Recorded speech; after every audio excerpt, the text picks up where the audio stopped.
Bonjour, soyez les bienvenus sur Soul Food, que cette vidéo puisse vous bénir.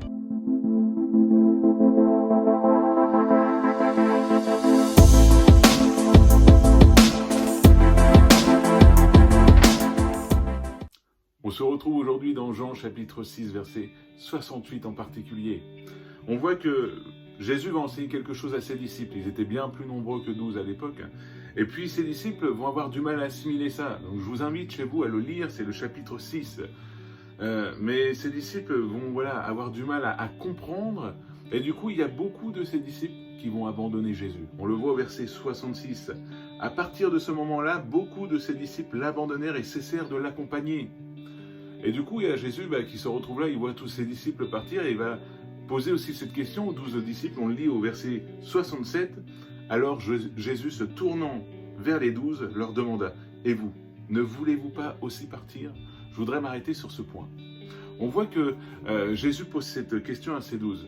Pourquoi? Parce que Jésus n'était pas là pour attirer les disciples, il n'était pas là pour forcer les gens à le servir.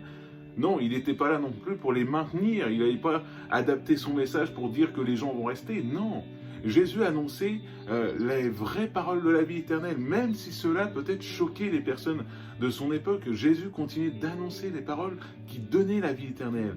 Aujourd'hui, il est important de se baser, je pense, tout comme Jésus, à ne pas adapter notre parole pour plaire aux hommes, pour les garder dans notre église ou les garder sur notre chaîne YouTube ou auprès de notre chaîne TikTok ou quoi que ce soit. Non, il nous faut avant tout comme Jésus, annoncer les paroles de la vie éternelle, dénoncer ce qui doit être dénoncé.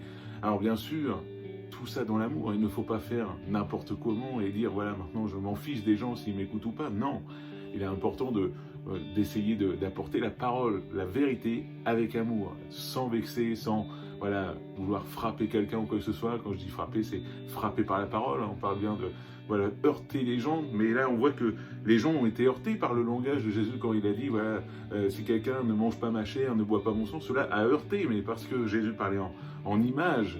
Et on voit quelles conséquences ça a eu, c'est que les disciples qui n'ont pas compris, qui ne croyaient pas en gros, qui ne croyaient pas en la parole de Jésus-Christ, l'ont abandonné. Et donc les 12 disciples, et je vois la réponse de Simon-Pierre, qui répond à Jésus, lui répondit « Seigneur, vers qui irions-nous?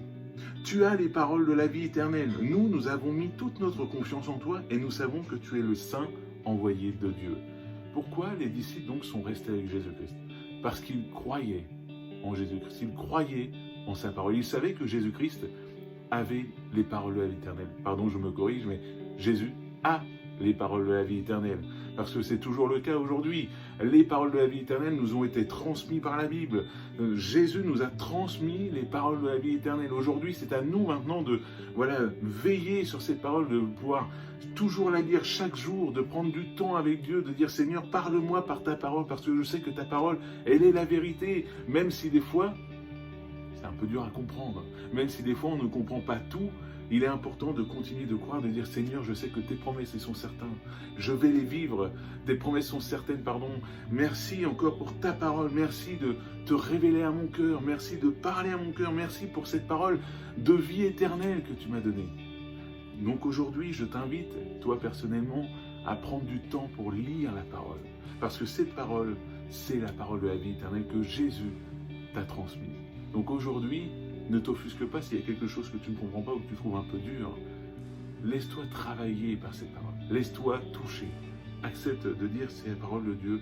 Et s'il conseille de me dire ça, c'est parce que c'est la bonne manière pour moi de vivre. Je t'encourage, si cette parole t'a plu, de mettre un like s'il te plaît. Ça m'encourage beaucoup. Et de partager cette vidéo à quelqu'un qui aurait besoin de l'entendre. Merci encore pour tout votre soutien, pour vos commentaires que je reçois. Ça me fait énormément plaisir. Merci encore de t'abonner si ce n'est pas déjà fait et d'activer la petite cloche pour savoir quand une vidéo sort. Soyez bénis, que Dieu puisse vous accompagner encore tout le long de votre vie.